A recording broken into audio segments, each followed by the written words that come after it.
मेरा इश्क भी तू, मेरा यार भी तू,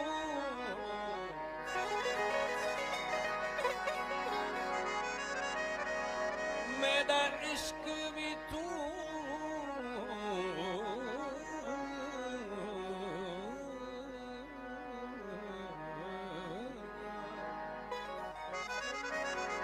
मेरा यार भी तू,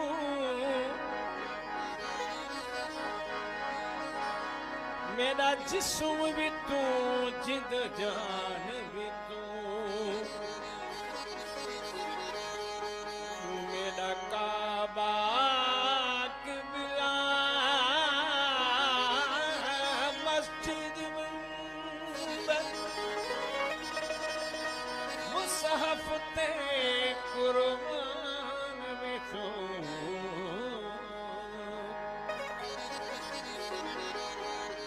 यार फरीद कबूल करे तो सदकार भी तू सुल्तान भी तू, चेहरा था छमे छमे छमे लाई, चेहरा था छमे छमे छमे लाई, यार वेखो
सोनल साई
मेहरबानी साईं उस्ताद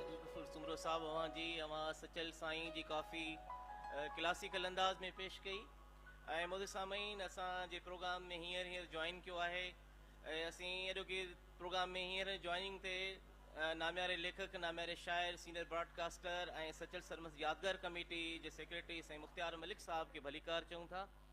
ऐं हींअर पाण मकालनि जी नशिस्त खे अॻिते वधायूं था ऐं गुज़ारिश कंदासीं मोहतरम ज़ैन सोलंकी साहब खे त स्टेज तरफ़ अचनि ऐं सचल साईं जे हवाले सां पंहिंजे मकाले जो इख़्तिसार पेश कनि अवां जे ताड़नि जी गूंज में मोहतरम ज़ैन सोलंकी इन सचल जे सहन ते मौजूद सचल जे पांजड़नि खे मुंहिंजे तरफ़ां हक़ मौजूद अॼु मुंहिंजे मकाले जो जेको मौज़ू आहे सचल सरमस जे शाइरी में इंसान दोस्तीअ जो दर्स इंसान खवा उन जो इख़्तिसार पेश कयां पियो बाक़ी जेको छपबो जॾहिं सरमस्त में तो माण्हुनि जे आॾो अची वेंदो आवाम जे आॾो अची वेंदो इंसान खवा कहिड़े बि मज़हब गिरूह ऐं मुआशिरे सां तालुक़ु रखंदो हुजे अगरि हू दर्स इंसानियत ते अमल पैरा हुजे त उन मुआशिरे खे तरक़ीअ जूं मंज़िलूं तइ करण में का बि मुश्किलात पेश न ईंदी आहे इंसान हिकु समाजी अमल जे नतीजे में ज़हूर पज़ीर थियो आहे ऐं मिली जुली करे रहे थो जिते हमदर्दी एहसास सहब जे बुनियाद ते इंसानियत खे तरक़ी मिले थी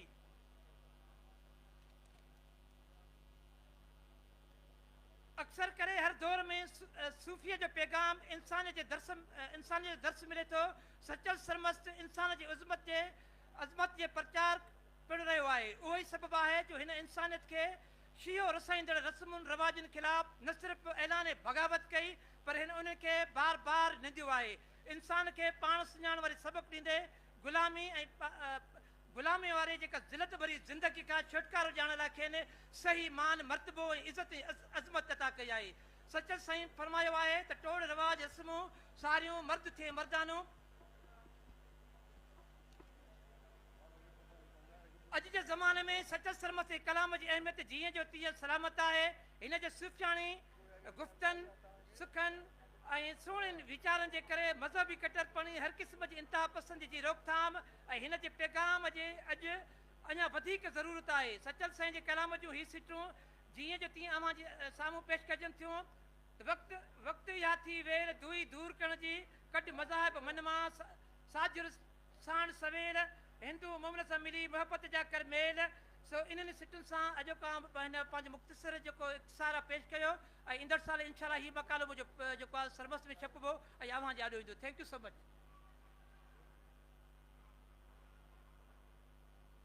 मोहतरम ज़ैन सोलंकी साहब पंहिंजे मकाले जो इख़्तिसार पेश कयो ऐं मोअज़िज़ ख़वातीन हज़रात मौसीक़ीअ जी जेका निशस्त आहे उनखे अॻिते वधायूं था हिन वक़्तु मां जंहिं फ़नकार खे जंहिं गुलकार खे जंहिं राॻीअ खे सॾींदुसि हर साल संदसि कोशिशि हूंदी आहे त सचल साईं जे हवाले सां कंहिं नई कंपोज़िशन में कलाम पेश करे अव्हां सभिनी जो ॼातल सुञातल फ़नकार आहे सचल एवॉर्ड माणे चुको आहे मोहतरम शरीफ़ अब्बासी ऐं साणसि गॾु मोहतरम अली गुल लोहराणी अव्हां सभिनी जी आज्ञा में गुज़ारिश कंदुसि शरीफ़ अब्बासी ऐं अली गुल लोहराणी खे त अचनि ऐं सचल जो कलाम पेश कनि